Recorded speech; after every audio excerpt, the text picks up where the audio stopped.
meters from collision in Paris, Brussels, and Ethiopia Airlines.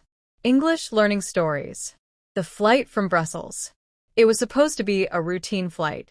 Ethiopia Airlines Flight 4173 departed from Brussels Airport on a cloudy afternoon, bound for Paris.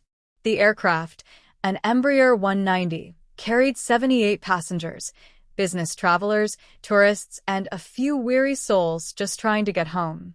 Among them was Daniel Carter, a British journalist chasing an exposé on airline safety, and Elena Vasquez, a nervous Spanish student on her first solo trip abroad. In the cockpit, Captain Marc Dufresne, a seasoned pilot with over 20 years of experience, flew alongside his co-pilot, Antoine Moreau, a younger yet highly competent aviator. At first, everything seemed normal. The hum of engines filled the cabin, and the flight attendants made their rounds. But at 20,000 feet, as they neared Paris, things took a terrifying turn. The first omen. Daniel, seated near the emergency exit, had always been skeptical about airline safety. He had covered multiple aviation incidents in the past, and was now working on a piece about mid-air near misses. As he absent-mindedly scrolled through his notes, he felt a sudden jerk. The plane tilted sharply to the left. Gasps filled the cabin. In the cockpit, Captain Dufresne and Antoine exchanged a look of concern. "Control, this is HOP 4173. We just experienced unexpected turbulence," Dufresne reported. "Copy that, 4173. Maintain course," the air traffic controller in Paris responded.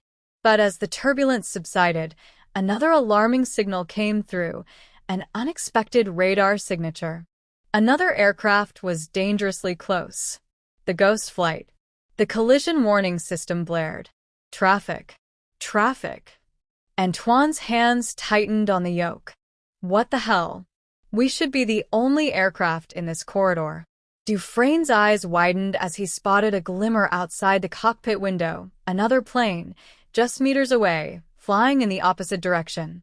A massive Boeing 737. Unmarked, its tail number obscured. It wasn't responding to any radio frequencies. Dufresne grabbed the radio. "Paris Control, we have an unidentified aircraft at our altitude.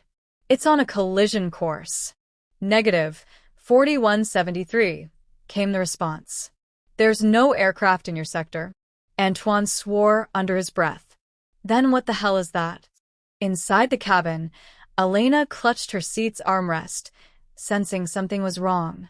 Daniel, always the investigator, grabbed his camera and pointed it at the window, just in time to capture the shadowy Boeing 737 slicing through the clouds, barely missing them by meters. Passengers screamed as their aircraft veered sharply to avoid the impact. The desperate dive. Dufresne made a snap decision, a controlled dive to avoid a potential collision. The aircraft plunged. Passengers were thrown against their seats. Oxygen masks dropped from the ceiling. Elena screamed, gripping the armrest with white-knuckled terror. Daniel, despite the chaos, kept filming. "Hold on," Antoine shouted, as Dufresne wrestled to stabilize the plane. The Boeing 737 vanished into the clouds like a phantom. Finally, the Ethiopia Airlines jet regained control at 10,000 feet. Heavy breathing and sobs filled the cabin as passengers tried to process what had just happened. Dufresne grabbed the radio again. "Paris Control, the unidentified aircraft disappeared from visual. We need an immediate emergency landing." "Understood, 4173. Diverting you to Charles de Gaulle, runway 2L. The investigation begins." The landing was tense, but the aircraft touched down safely in Paris. As soon as the doors opened, airport security, aviation officials, and journalists swarmed the plane. Passengers were ushered into the terminal, some still trembling.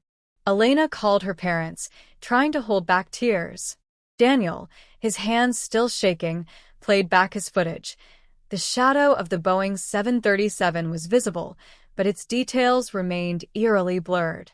Authorities debriefed Captain Dufresne and Antoine. There was no scheduled aircraft near your route, an investigator insisted. Then explain what nearly killed us, Antoine snapped. Daniel stepped forward. I have video proof. The officials took the footage and scrutinized it. One of them paled. This looks like a ghost flight. Ghost flight? Elena, who had been listening nearby, asked.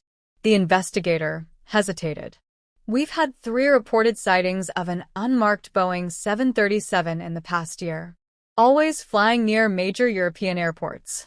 No transponder signal. No communication. It shouldn't exist. Dufresne folded his arms. Then who the hell is flying it? The investigator didn't answer. The thrilling climax. Daniel wasn't convinced. That night, he dug deeper. Using his journalist contacts, he accessed unreleased flight data from various air traffic control centers. A chilling pattern emerged. The same ghost flight had been spotted over Brussels, London, and Frankfurt, always disappearing before authorities could track it. It was as if someone or something was testing flight paths. Meanwhile, Dufresne received a strange email from an anonymous source. They almost got you today. Next time, they won't miss. Attached was a blurry photo of the Boeing 737, taken from inside its cockpit. It meant only one thing. Someone was flying that plane, and they were watching. A week later, Daniel's article was mysteriously pulled from publication. His editor simply told him, higher-ups said to drop it. Elena, shaken but alive, left Paris, but she never boarded a plane again. Dufresne and Antoine returned to flying, but every time they took off, they scanned the sky, wondering if the ghost plane would return. And somewhere, in the darkness above Europe, an unmarked Boeing 737 continued its silent, deadly flights, waiting for the perfect moment to strike.